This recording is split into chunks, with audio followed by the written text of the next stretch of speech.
حضرت مالک بن دینار رحمۃ اللہ علیہ کی توبہ کا سبق آموز واقعہ۔ مالک بن دینار رحمۃ اللہ علیہ سے ان کی توبہ کا سبب پوچھا گیا تو انہوں نے کہا، میں ایک سپاہی تھا اور شراب کا عادی تھا۔ میں نے ایک نفیس باندی خریدی، وہ میرے دل میں خاص مقام کی مالک بن گئی اور اس سے میری ایک بچی پیدا ہو گئی۔ میں اس بچی کو حد سے زیادہ پیار کرتا تھا۔ جب وہ زمین پر چلنے لگی تو میرے دل میں اس کی محبت اور بڑھ گئی۔ وہ مجھ سے مانوس ہو گئی اور میں اس کے سامنے جب شراب لا کر رکھتا تو وہ آ کر کھینچا تانی کر کے میرے کپڑوں پر شراب بہا دیتی۔ جب اس کے 2 سال ہو گئے تو وہ مر گئی اور میرے دل کو اس کے غم نے بیمار کر دیا۔ 15 رمضان کو جمعے کی رات میں شراب کے نشے میں مدہوش تھا۔ میں نے عشاء کی نماز بھی نہیں پڑھی تھی۔ میں نے خواب میں دیکھا کہ سور پھونکا گیا اور قیامت قائم ہو گئی۔ مردے قبروں سے اٹھائے گئے اور تمام مخلوق جمع ہو گئی۔ میں بھی ان میں سے ایک تھا۔ میں نے اپنے پیچھے سے آہٹ سنی، مڑ کر دیکھا تو ایک بہت بڑا اژدہا ہے، کالے رنگ کا، آنکھیں نیلی ہیں، منہ کھولے میری طرف دوڑ رہا ہے۔ خوف و دہشت کے مارے میں بھاگا۔ راستے میں ایک ستھرے لباس والے شخص کے پاس سے گزرا ہوا۔ میں نے سلام کہا، اس نے جواب دیا۔ میں نے کہا، بابا مجھے اس اژدہے سے پناہ دو، تجھے اللہ پناہ دے گا۔ وہ بوڑھا رونے لگا اور کہا، میں کمزور ہوں اور یہ اژدہا بہت طاقتور ہے، میرے بس میں نہیں ہے، آگے چلو اور بھاگو، شاید اللہ تیری نجات کی کوئی صورت بنا دے۔ میں آگے بھاگنے لگا اور ایک بلند جگہ پر چڑھ گیا۔ ادھر سے میں نے جہنم کے طبقات کو جان کر دیکھا، ان کی ہولناکیاں دیکھی۔ قریب تھا کہ اژدہے کے خوف سے میں ان میں گر جاتا۔ مجھے کسی نے آواز دے کر کہا، چلو یہاں سے، تمہیں یہاں کے رہنے والی نہیں ہو۔ میں اس کی بات سے مطمئن ہو گیا اور وہاں سے واپس لوٹا تو اژدہا میرے پیچھے تھا۔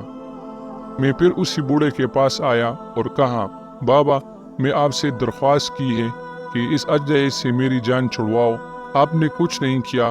وہ بوڑھا رونے لگا اور کہا، میں بہت کمزور ہوں، البتہ تم اس پہاڑ کے پاس جاؤ جہاں مسلمانوں کی امانتیں ہیں، اگر تمہاری کوئی امانت ہو تو وہ تمہاری مدد کرے گی۔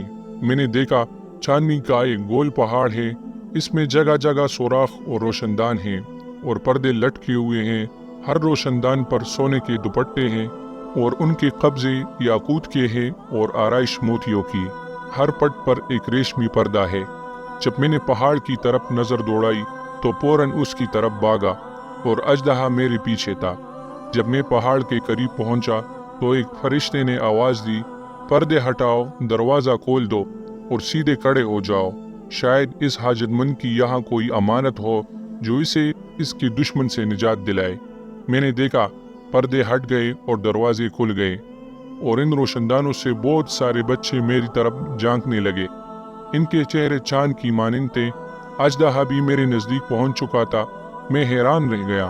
ان بچوں میں سے ایک نے چلا کر کہا، ابے سب آؤ، اس کا دشمن اس کے قریب آ گیا ہے۔ چنانچہ وہ جوک در جوک کھڑے ہو کر جھانکنے لگے۔ اچانک میری وہ بچی جو مر گئی تھی وہ بھی ان کے ساتھ جھانک رہی ہے۔ جب اس نے مجھے دیکھا تو رونے لگی اور کہا، ہائے یہ تو میرا باپ ہے، اور پھر اس نے نور کے جرمٹ میں تیر کی تیزی کے ساتھ چھلانگ لگائی اور میرے سامنے آ کھڑی ہوئی۔ اس نے اپنا بایاں ہاتھ میری طرف بڑھا کر میرا دایاں ہاتھ پکڑ لیا اور اپنے دائیں ہاتھ کو اژدہے کی طرف بڑھا دیا تو وہ بھاگ گیا۔ پھر اس نے مجھے بٹھایا اور میری گود میں بیٹھ گئی اور اپنے دائیں ہاتھ سے میری داڑھی پکڑ کر کہا کہ اے ابا جان، کیا مومنوں کے لیے وہ وقت نہیں آیا کہ ان کے دل اللہ کے ذکر کے لیے جھک جائیں؟ میں رونے لگا اور کہا، اے بیٹی تم لوگ بھی قرآن کو جانتے ہو؟ اس نے کہا، ہم تم سے بھی زیادہ قرآن کو جانتے ہیں۔ میں نے کہا، اژدہے کے بارے میں تو کچھ بتاؤ جو مجھے ہلاک کرنے کے لیے آیا تھا۔ اس نے کہا، وہ تیرا برا عمل ہے جس کو تو نے طاقتور بنایا ہے اور تجھے جہنم کی آگ میں ڈبونا چاہتا ہے۔ میں نے کہا، اس بوڑھے کے بارے میں بتاؤ جو راستے میں ملا۔ اس نے کہا، وہ تیرا نیک عمل ہے جسے تو نے اتنا کمزور کر دیا کہ وہ اب برے عمل کا مقابلہ نہیں کر سکتا۔ میں نے کہا، اے بیٹی تم اس پہاڑ میں کیا کرتی ہو؟ اس نے کہا ہم سب مسلمانوں کے بچے ہیں، ہم یہاں قیامت تک رہیں گے، تمہارے انتظار میں ہیں، جب تم آؤ گے تو ہم تمہاری سفارش کریں گے۔ مالک بن دینار فرماتے ہیں میں گھبرا کر اٹھا اور صبح کو میں نے شراب چھوڑ دی اور اس کے برتن توڑ ڈالے اور اللہ تعالیٰ سے توبہ کی، یہی میری توبہ کا سبب ہے۔ اس واقعے سے معلوم ہوا کہ اولاد اگر بچپن میں فوت ہو جائے تو مایوس نہیں ہونا چاہیے، بلکہ اللہ کی مرضی پر راضی رہنا چاہیے، کیونکہ یہی نابالغ اولاد آخرت میں کام آنے والی ہے۔ جیسا کہ اس واقعے سے سبق ملتا ہے، اللہ تعالی ہم سب کو عمل کرنے کی توفیق عطا فرمائے، آمین یا رب العالمین۔